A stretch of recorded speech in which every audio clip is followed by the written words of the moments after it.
I'm doing this tonight so that you can understand what I have used for this virus. I don't know whether or not it was the China virus, coronavirus, whatever it might have been. I certainly believe it was a virus of some sort that my husband had, my son had, I had, and clients who have been contacting me have. So it's one of the problems with this virus, this coronavirus, is that we really don't have real numbers. We really have only a percentage of people who report that they have corona or have been found to have corona. And then that percentage is where we're getting the fatality rates. So it really, I think these numbers are very odd and screwed and skewed, maybe screwed too. But the point is that I don't know that. As I've said before, I'm not a medical doctor. I'm not a statistician. And all I'm going to do is give you what has worked. In my case, my husband's case, what we did and how it worked. I am just fine now. It's still a tiny bit scratchy here, but it's really, I don't feel sick. I'm sleeping well. I have plenty of energy. So I need to know that first off. So I figured that I got it, I got it around March 14th, and my husband got it around March 5th. Our son had it around the 29th of February, so we're going backwards here. And we have, from the 14th until now, today, 25th, I was in the last 2 days. So I had it for a little less than 10 days.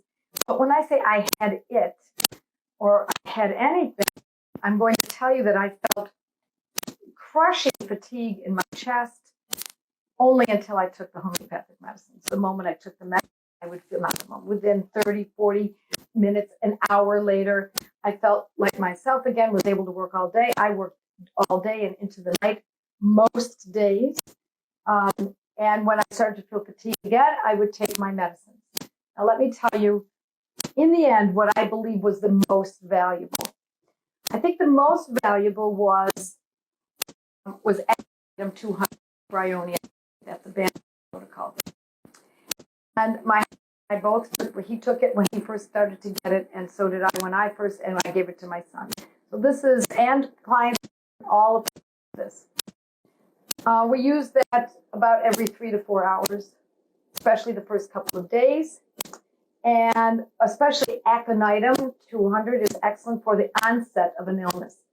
Now, I had a slight fever. My husband had. I've had clients who've had, more feverishness. I didn't have that so grandly. If I had had more of a fever and achiness, I would have automatically gone to Eupatorium. And I do believe Eupatorium, EUPA, we'll have this written out for you, but Eupatorium is E first, Eupatorium. And I used that Eupatorium for 30 for others. And in that case, we used it approximately every 15 minutes for the first hour or so.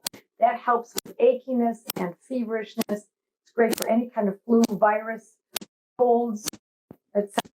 And so use that every 15 minutes, first hour, and then after that, again, about every 3 to 4 hours. So, depending on the state that we see this in, depending on how it's presenting, those medicines we're going to use. Do we have a genus epidemicus? Eupatorium, I would say Aconitum with Bryonia, perhaps just Bryonia alone. Gelsemium, excellent, has been used for myself, for my family, for others. Gelsemium 30 for extreme fatigue. So I boiled it down to Eupatorium 30, Bryonia in the beginning with Aconitum 200 mixed together. But after a while, after a couple of days, I dropped off the Aconitum and used Bryonia 30 alone and Gelsemium 30 for fatigue. Now, what happens if it goes to the lungs? Well, Bryonia has a lot to do with the lungs and for viruses. So it helped me with my lungs. I also am going to say that I also used Antimonium tart. That helped me a great deal. I used that. It was a 30th potency. No, I used Antimonium tart in a 200. So that helped when I felt very compromised and breathless. And I used that for, every few hours for the day. The next day I was fine. I dropped it. 2 days later, came back again, a little bit lesser value, and started up on it again. I want to remind you that you need to be working with your medical professional if you can. Some folks can't because of the circumstances, but if you can, it would be wise to be in touch with your doctor. It would be wise to report this if you can. Situations do that. So do the best you can.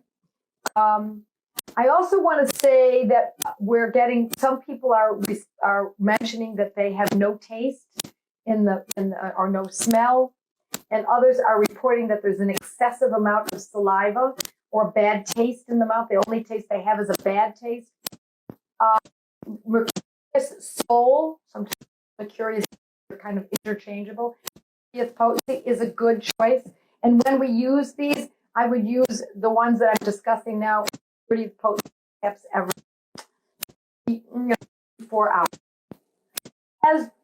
As improved, then we back off. Now we go every 6 hours. Still doing better. Okay, now we go every 8 hours. Comes back again. Okay, go to 6 hours. So we're looking at tipping approximately every 4 hours, especially in the beginning when the symptoms are more sobering. I will also tell you that I personally used Cold Calm, made by Boron. I used that a few times in the beginning. What it felt like was a cold. And this is a cold of so that can be of use because it's a combination medicine. And oscillococcinum is another choice that I used in the beginning. Do I believe those were the most important? No. I'm going to say I think the most important are Aconitum 200 with Bryonia 30. Eupatorium is fever and joint muscles.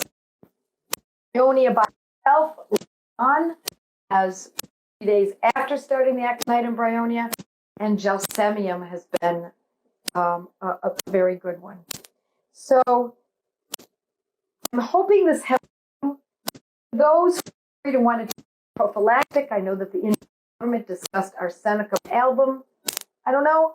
I've not seen any symptoms that are truly showing Arsenicum, except for me at one point, it did help with some weakness. I took it in Arsenicum album 200. The only one I had in. It's because the album has been medicine for the past. When I have asthma, it was an excellent medicine. So I used it a few times, but I kind of fell back into Bryonia and Gelsemium. And once in a while, cold, etc. I think if there's anything else I want to know about. Antimonium tart is very specific for when it feels like the lungs are compromised. I looked pretty clearly at Stannum metallicum. That's another possibility. Oh, Thuja. Thuja 30 is a great medicine. This is where I learned from the Banerjees. Thuja is an excellent medicine for viruses. Now, all homeopaths know that it's very specific for viruses, but I never thought it in the way that I was that I learned while working at the Homeopathic Research Foundation in Calcutta. But my husband actually stuck with Thuja the whole time. I believe he took Thuja. I know he took Thuja 30, but I believe he took that every single day and is actually taking a dose once in a while as well. I don't want you to take these medicines willy-nilly, but I want you to be cognizant of what each medicine's capability is. And the best way to do that is to open your Eupatorium. One happens to be mine. You can certainly use Roger Morrison's. You can use, there are so many Eupatorium medicas. Many of them are right behind me if you look past my head. And read up on Gelsemium. Does it seem to you is that this is very Gelsemium-like? Do I have droopy eyes? Very fatiguing. Bryonia, very good for chesty, cough, weakness from an illness such as or flu, word movement, etc. Thuja, great for viruses, ammonium tart, specific for the lungs, item quick onset, nice in a 200 mixed with Bryonia at the very end. Mercurius for saliva, bad taste in the mouth, halitosis that's associated with it. So try to look at if there's anything else that I wanted you. Oh, I know what I wanted you to know. I started to last time about diluting your medicines, and I'm going to be very about this. I do not believe we should be diluting our medicines on a regular basis. I'm going to be honest with you. I think we should use the medicines as they come. Why?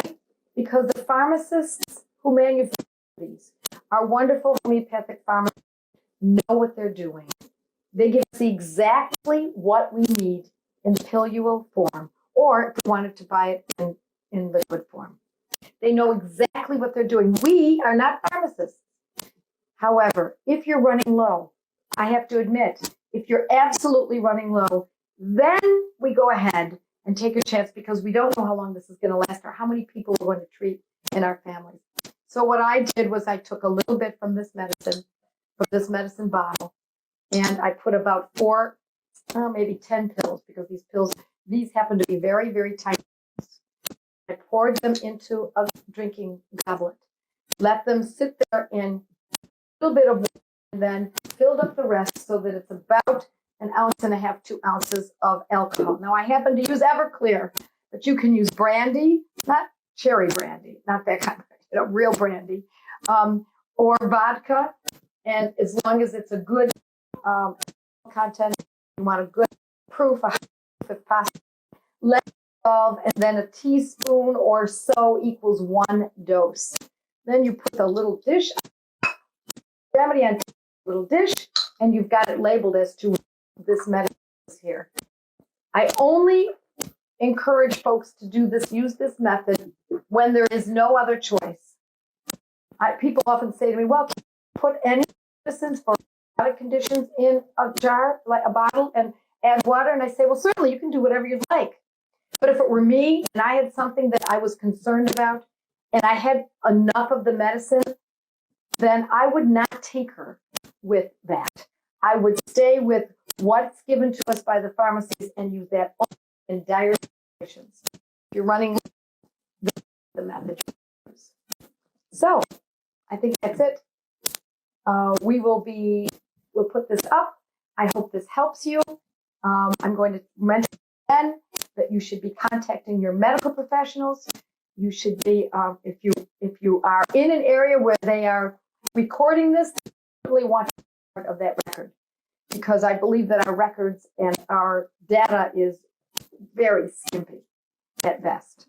And it would be valuable to have an idea of what really did happen in the end. Of course, we don't know about statistics anyway.